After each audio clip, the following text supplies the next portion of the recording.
से कर्ण जो जब कीड़ा काटने लगा और उस कीड़े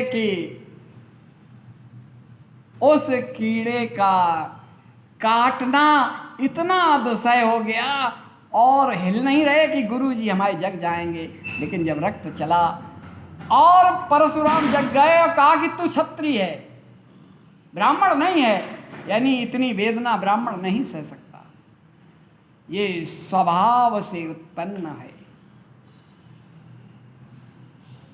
वर्ण आश्रम के धर्म का जो निरूपण किया गया है, कोई ये कहे कि ये सब गलत है, नहीं है, ये रक्त की तासीर है।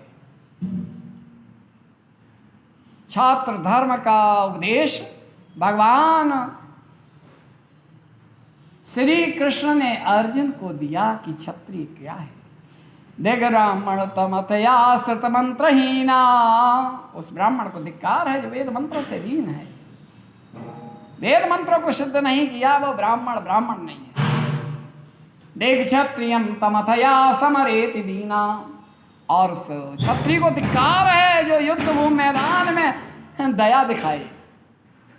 अर्जुन छात्र धर्म से विमुख हो गए थे कि हम इन्हें मारे, हमें मारे। उन्हें छात्र धर्म को जागृत करने का काम किया भगवान कृष्ण ने। और देखा भाई समर्थ जन शोषण मात्र पीनम अधिक शूद्रम च अधिक सुजन सेवकता विहीनम, ये वर्णाश्रम धर्म की जो बात कही गई यही धर्म है। और कहा तपना, तपस्या करना, सांख्य शास्त्र अपने आप में मन बुद्धि चित्त अहंकार हमारे कहा कि तद्रव्याण पृथ्व्यतेजो वायवाकाश काल दिकात्मनांसी नवैव, सांख्य की बात, यज्ञ तीर्थ यात्राएं, यम नियम चंद्रायण आदि व्रत, वेद पाठ, दक्षिणा पूजा और दान, ये भक्ति के बिना ये कोई भगवान कृष्ण को बस में नहीं कर सकते। अगर इनमें भक्ति नहीं है, भक्ति होनी चाहिए, तब इन साधनों को भगवान स्वीकार करेंगे। अगर यहाँ पर ये हो गया कि हम अपना वैभव दिखा रहे हैं, इतना बड़ा अनुष्ठान करके, इतना पैसा लगा करके, तो भगवान को नहीं पाते। भक्ति होनी चाहिए, प्रेम स्वरूपा भक्ति होनी चाहिए, तब धर्म तप योग सांख्य यज्ञ तीर्थ यात्रा यम नियम चंद्रायण व्रत आदि वेद पाठ दक्षिणा पूजा और दान प्रभावी होते हैं। इनमें जो फल मिलता है वह सब का सब संसार में भक्ति से ही सुलभ है। मुख्य है भक्ति, और भक्ति का आधार है प्रेम, और प्रेम का आधार है विश्वास। विश्वास के बिना प्रेम नहीं, और प्रेम के बिना भक्ति नहीं, और भक्ति के बिना ये सब कुछ नहीं। ऐसे विषय सेवन से संचित कर्म का नाश करने वाले हैं, और भगवान श्री कृष्ण के दर्शन रूपी रस के प्रति उत्सुकता।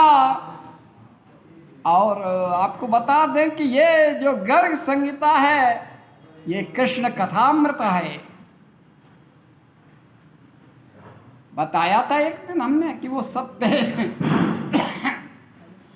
सत्य की बात जब कही कि सत्य सच्चिदानंद है, सत्य की कितनी महत्ता बताई, तो चोर ने कहा आज हम सत्य बोलेंगे। अरे रख यही तपस्या है, तो रहने दे आप लोगों पे करो। अरे बस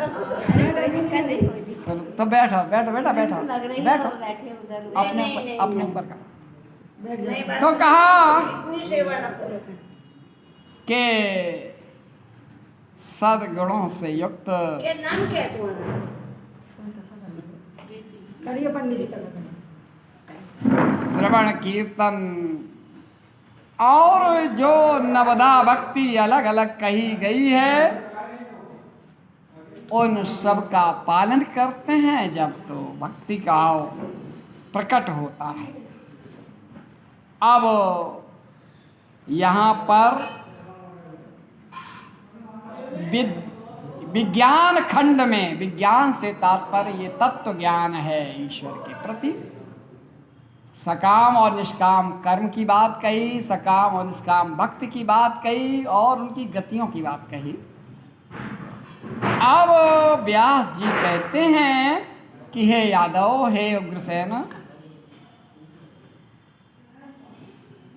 अभी हमने आपको भक्ति, सकाम भक्ति और निष्काम भक्ति के अभेद बताया और उनके स्थिति बताई और जो जिस भाव से भगवान का चिंतन करता है उस बात को भी कहा।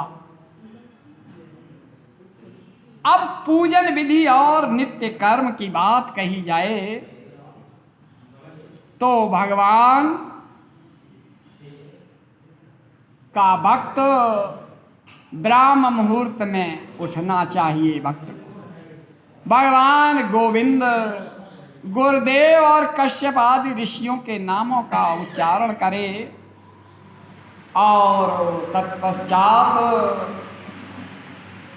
भूमि को प्रणाम करके जमीन पर पैर रखे और विभिन्न मुद्रा के साथ भगवान का स्मरण करे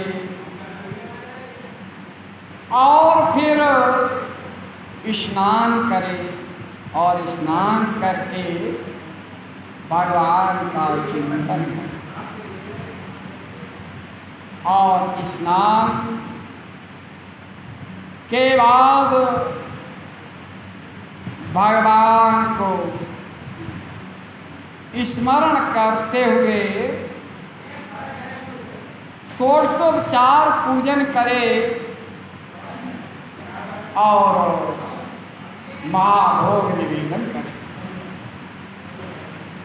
अब जब कहा षोडशोपचार पूजन, प्रश्न किया ये षोडशोपचार पूजन क्या है, कैसे करना चाहिए? तो यहाँ भगवान के पूजन का विधान बताते हुए व्यास जी उग्रसेन से कहते हैं, राजन, पूजन सामग्री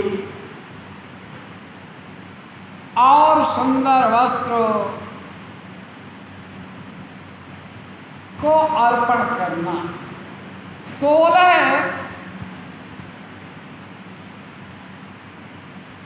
साधन होते हैं, उनसे उपचार किया जाता है, उससे पूजन किया जाता है। सबसे पहले हम आवाहन करें, जहाँ पर भी भगवान का पूजन करेंगे तो कहा आवाहन करें, गोलोक धामाधिपते रमापते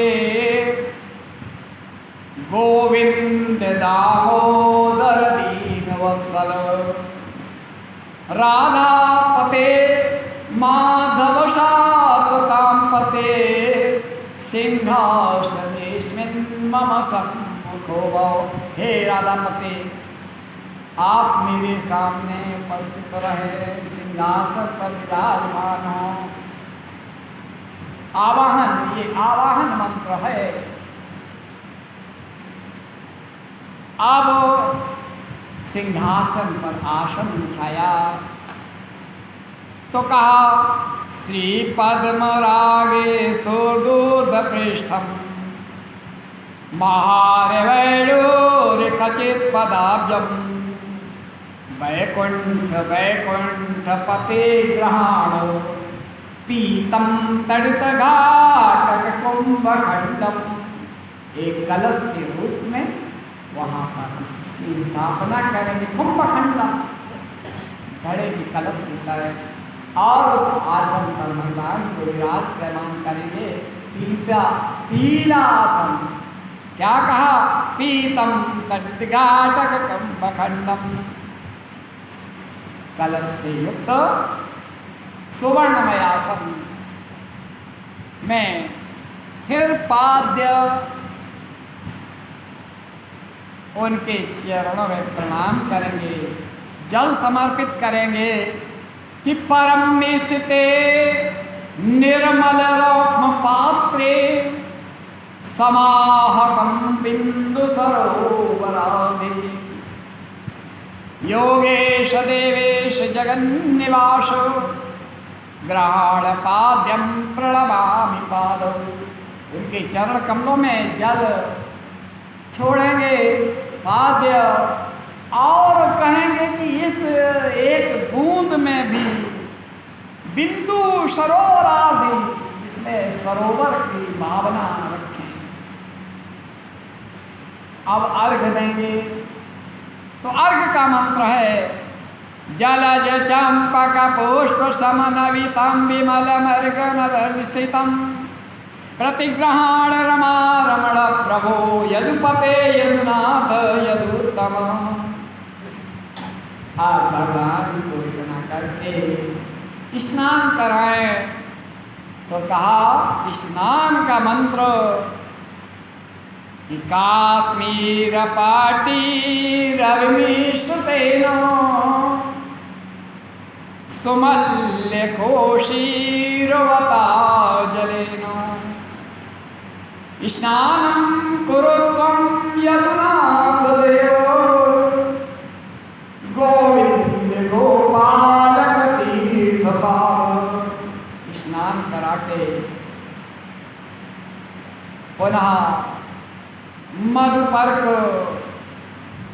का भोग लगाएंगे, तो कहा मध्याह्न चंडार्क वस्त्रमापम सितांग संपर्क मनोहरम परम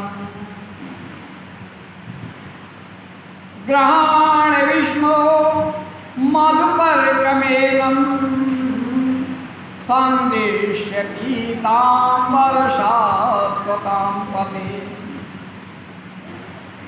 अब भगवान को वस्त्र पहनाएंगे, स्नान कर लिया, मत्पर्क हो गया, तो वस्त्र पीतांबर वस्त्र। हमने जब बलभद्र खंड सुनाया था तो वहां पर नीलांबर की बात कही थी, और भगवान पीतांबर। कभी सोचा पीतांबर और नीलांबर का भेद है? ये भी अपने आप में विज्ञान है। विपरीत रंग चलता है, जो श्याम वर्ण है वो पीत वस्त्र है, और जो गौर वर्ण है वो श्याम वर्ण यानी वो नीलांबर है। बलभद्र नीलांबर हैं और भगवान कृष्ण पीतांबर। अब लाइट और डार्क कलर की जब बात आती ना, जो डार्क है वो लाइट है पीतांबर, और जो लाइट कलर है गौर वर्ण है तो उनके लिए डार्क है नीलांबर। ये विज्ञान खंड की बात है, हर एक में रहस्य है, और इन रहस्यों को खोलने का नाम गर्ग संहिता है। और यहाँ क्या कहा कि वस्त्र पहनाएंगे पीतांबर भगवान को, तो विभो सर्वता प्रस्फुरत प्रोज्वलम च स्फुरत रश्मि शून्यम परम दुर्लभम च स्वो निर्मितं पद्मकिंजलकवर्णं ग्रहांबरं देव पीतांबराख्यं। वस्त्र पहनाने का ये मंत्र है। देखिए षोडशोपचार पूजन का विधान भगवान की कृपा से स्वयं व्यास जी उग्रसेन को बता रहे हैं। ये याद रखें कि ये समय वक्ता व्यास हैं।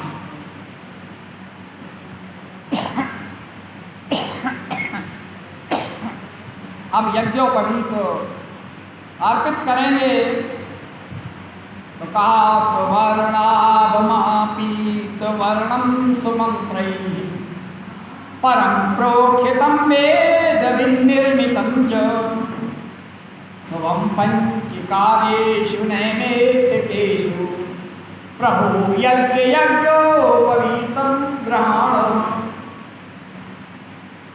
और इसके बाद अब आभूषण वस्त्र हो गए, यज्ञ पवित्र हो गया, तो अब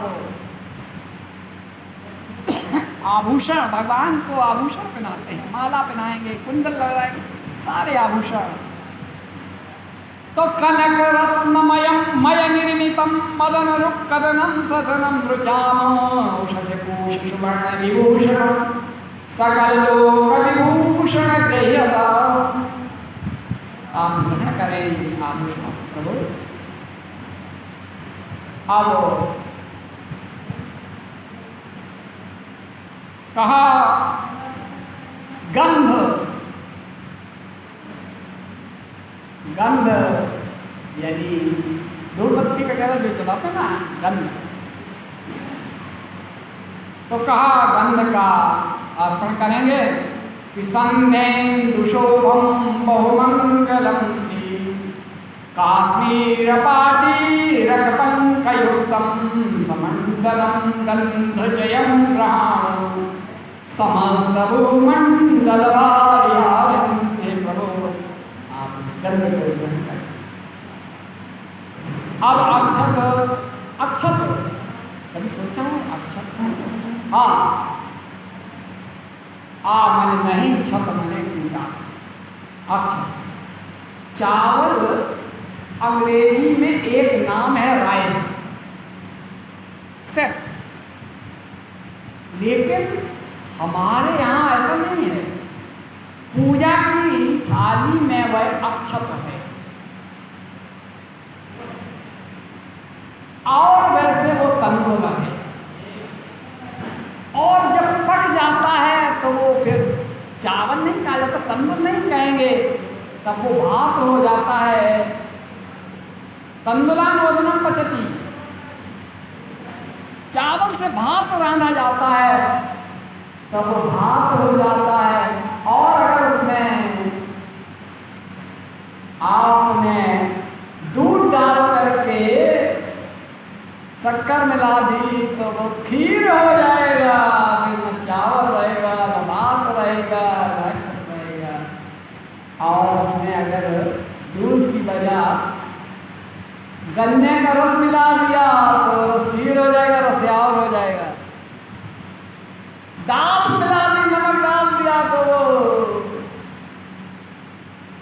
दाल वगैरह मिला दी तो वो खिचड़ी हो जाएगी, चावल। अंग्रेजी में तो सिर्फ राइस, और दूसरा कोई शब्द नहीं है, हमारे पास शब्द बहुत हैं। और यहाँ अक्षत का तात्पर्य होता है कि पूजन के पात्र में रखा हुआ जो है वह नहीं, छत माने टूटा हुआ, यानी वो दाने होते हैं जो पूर्ण होते हैं। रांधने में वे टूटे हों कोई बात नहीं है, लेकिन उनको पूजन की सामग्री में अक्षत इसलिए कहे हैं कि माना नहीं, छत माने टूटा, तब उसे अक्षत कहा। तो ये अक्षत की बात आई थी ना, इसलिए इसको परिभाषित किया। अक्षत क्या है? ब्रह्मा वर्ते ब्रह्मणा पूर्वमुक्ता ब्राह्मे स्तोये सिंचिता विष्णुना च रुद्रेणा रक्षिता राक्षसेभ्या साक्षात् भूनक्षतास्तां ग्रहण। ये अक्षता ग्रहण करे हो। अब अक्षत हो गई, गंध हो गई, वस्त्र हो गए, आभूषण हो गए, यज्ञोपवीत जनेऊ हो गया, और अक्षत हो गए और पुष्प समर्पित करेंगे। ये षोडशोपचार है। फूल चढ़ाएंगे तो मंदार संतान पारिजात कल्पद्रुम श्री हरिचंदन ग्रहाण पुष्पाणि हरे तुलस्या मिश्राणि राचार्णव मंजरी। उसी पुष्प का की बात नहीं, बेपारिजात का पुष्प हो, मंदार का पुष्प हो, पुष्पों के मिश्राणी मिले हुए फूल, तमाम तरह के फूलों को हम समर्पित कर रहे हैं, प्रभु ग्रहण करें। अब पुष्प हो गया, गंध के बाद अब धूप या तो अज्ञानी के रूप में हो ना हो तो धूप बत्ती को भी हम जला करके कर सकते हैं। तो उसमें क्या होता है, लौंग, लवंग, पाटी, रजचूर्ण मिश्रम मनुष्य देवासुर सौखिदंचा सद्दी सुगंधी कृतिहर्मदेशम द्वारावती भूप ग्रहण धूपम। हे प्रभु आप इसे धूप अब धूप पुष्प और धूप के बाद अब दीपदान का मंत्र है तमोहारिणम् ज्ञानमूर्तिं मनोजम् लशद्वर्ति कर्पूरपूरं गवाज्यम् जगन्नाथ देव प्रभो विश्वदीपो स्फुरज्योतिषं दीप मुख्यं ग्रहण। हे प्रभु ये दीप आप ग्रहण करें। दीप समर्पित करने के बाद नैवेद्य मिष्ठान और फल अर्पित करेंगे। रसई सरई वेद विदेह व्यवस्थितम रसई रसाढ्यं च यशोमती कृतम। जैसे यशोदा अर्पित करती थी, हर पहर में एक नया पकवान, जो भी पकवान आप बनाएं वह अर्पित करें भगवान को। ग्रहाण नैवेद्यमिदं सुरुचिकं गव्यामृतम सुंदर नंदनंदन। हे नंदनंदन आप भोग स्वीकार करें। अब इतना करने के बाद फिर जल पिलाएंगे ना, खाना खिलाने के साथ हम जल को देते हैं। तो कहा गंगोत्तरी वेगवला समुद्रतम सुवर्ण पात्रेण हिमांशु शीतलम सुनिर्मलाम्बो यमतो परम जलम ग्रहाण राधा वरवक्त वत्सल। हे भक्त वत्सल राधा वर जल ग्रहण करें। अब आचमन कि राधा पते श्री विरजापते प्रभो श्रियापते सर्वपते जमुपते कंकोल जाति फल पुष्पवासितम परम ग्रहाणाचमन दयानिधे। जब इतना कर दिया तो फिर खाने के बाद मतलब पान भी खिलाया जाता है ना। तांबूल पत्र अर्थात पान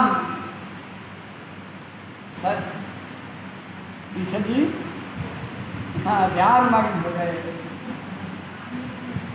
तो कहा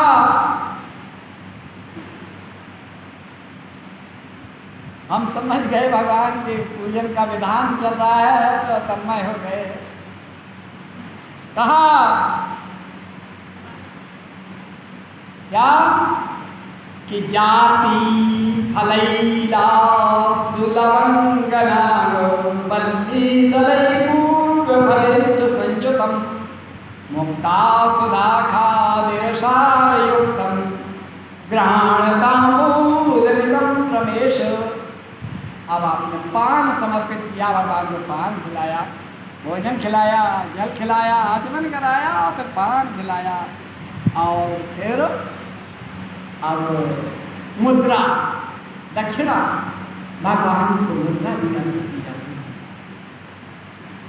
तो कहा नागपाल वसुमा पाल महोल विवंदितांग युगल प्रभो हरे दक्षिणाम परिग्रहण माधव लोक दक्षवर दक्षिणापते। हे दक्षिणापते, आप हमारी जो भी है पत्र पुस्तक मदद हो ये मुद्रा दक्षिणा की। अब इसके बाद आरती का विधान है, और आरती के लिए कहा कितने, तो कहा 9 पंचवक्त्रिकम। इसका तात्पर्य है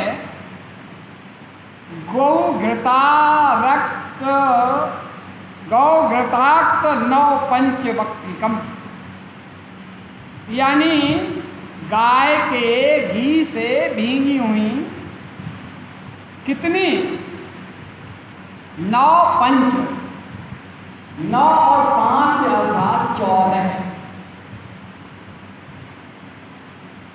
14 बत्ती।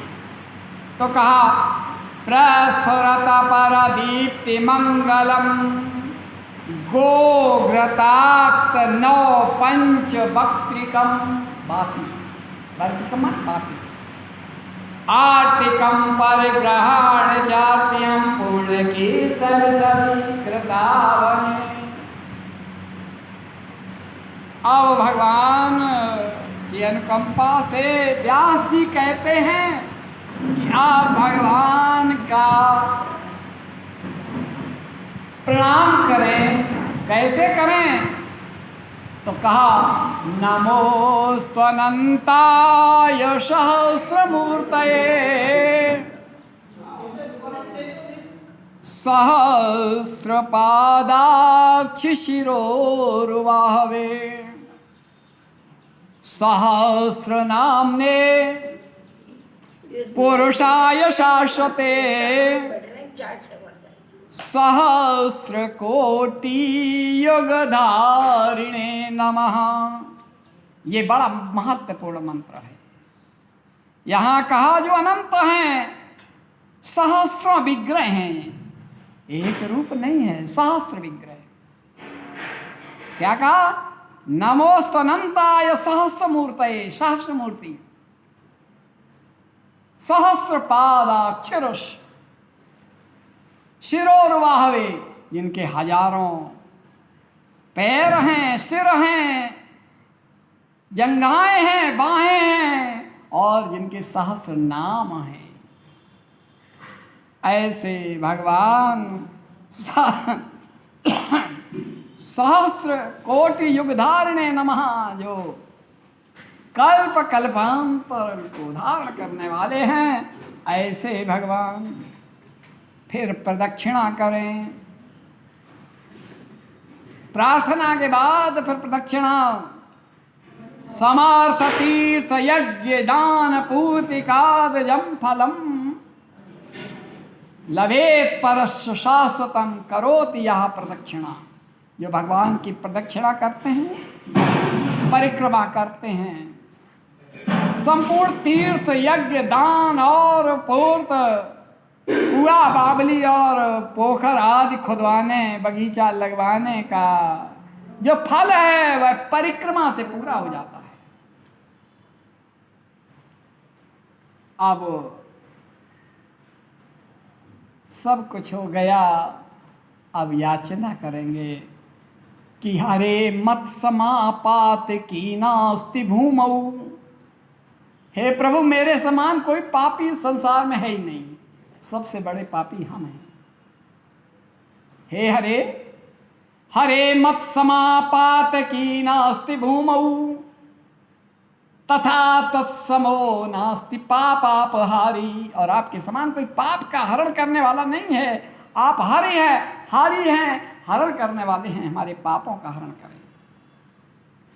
इतिम तम च मत्वा जगन्नाथ देवो यथेच्छा भवेत्ते तथा मां कुरु त्वं।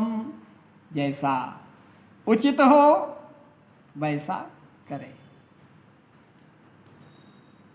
इस तरह से भगवान का ये षोडशोपचार पूजन का विधान बताया। अब प्रश्न हुआ कि भगवान श्री कृष्ण का स्वरूप आपने विभिन्न रूपों में बताया, उनका पूजन बताया, भक्त बताए, सकाम भक्ति बताई, निष्काम भक्ति बताई, और उनकी लीला, उनकी कथा, उनका बहुत कुछ आपने हमें बताया। इस तरह से भक्त की सुरक्षा के लिए भी बताए कि हमारे आयुध उनकी सुरक्षा करते हैं। कौमुदी गदा, सुदर्शन, और भक्त निर्भीक हो रहता है, और ऐसे भक्त के सानिध्य में जो आता है उसका कल्याण हो जाता है। भक्त नहीं जानता क्या हो रहा है, भक्त तो केवल तन्मय होकर भगवान के प्रति समर्पित है। अब आपने जो बात कही, पूजा पद्धति का विस्तार पूर्वक वर्णन किया, मेरा जीवन सफल हो गया। और भगवान जगत की यह मोही का शक्ति बड़ी अद्भुत है। प्रभु, ये मोह कैसे उत्पन्न होता है और किस प्रकार इसकी निवृत्ति होती है, ये मुझे बताएं। व्यास जी से अब उग्रसेन ने एक प्रश्न कर दिया कि ये मोह अर्थात मोह कैसे उत्पन्न होता है और कैसे इससे निवृत्ति होती है। क्यों? क्योंकि बार बार मोह की बात आ रही ना। रामचरितमानस में क्या कहा? मोह सकल व्याधिन कर मूला। मोह, अर्जुन को मोह हो गया, विषादग्रस्त हो गए, डिप्रेशन में चले गए। भगवान कृष्ण ने उन्हें औषधि पिलाई, श्रीमद् भगवद गीता। मोह, ये मोह क्या है? वो कहते हैं कि जल में कई चंद्रमा दिखाई पड़ते हैं और जल के चंचल वेग से वे दृष्टिगोचर होते हैं। वास्तव में क्या है? प्रतिबिंब। चंद्रमा को हम जल में देखते हैं, स्पष्ट दिखाई देता है चंद्रमा। और पानी जब चंचल हो जाता है तो चंद्रमा टुकड़े टुकड़ों में कई रूपों में आ जाता है। पानी में चंचल होता आ जाए, कोई कंकड़ डाल दिया जाए न, हलचल हो जाए पानी में, तो चंद्रमा के प्रतिबिंब टुकड़ों टुकड़ों में हो जाएगा। यही बात कह रहे हैं। और वास्तव में वहां कुछ नहीं है, जल है। क्या हुआ? मच्छर। मच्छर भी सोच रहे हैं, हम भी मजा ले ले। बहुत मच्छर खा रहे हैं, अच्छा, बहुत ज्यादा खा रहे हैं। हाँ तो मच्छर हैं। मुझे खाते वो इसलिए खा रहे नहीं, पंखा चला गया तो उसका मजा हम भी तो कहा उसी प्रकार से मेरा और मैं, अंतःकरण और देह गुणों की उत्पत्ति होती है और मनुष्य उसके द्वारा विपरीत कर्म करता है। वह अपने उस आत्म तत्व को भूल करके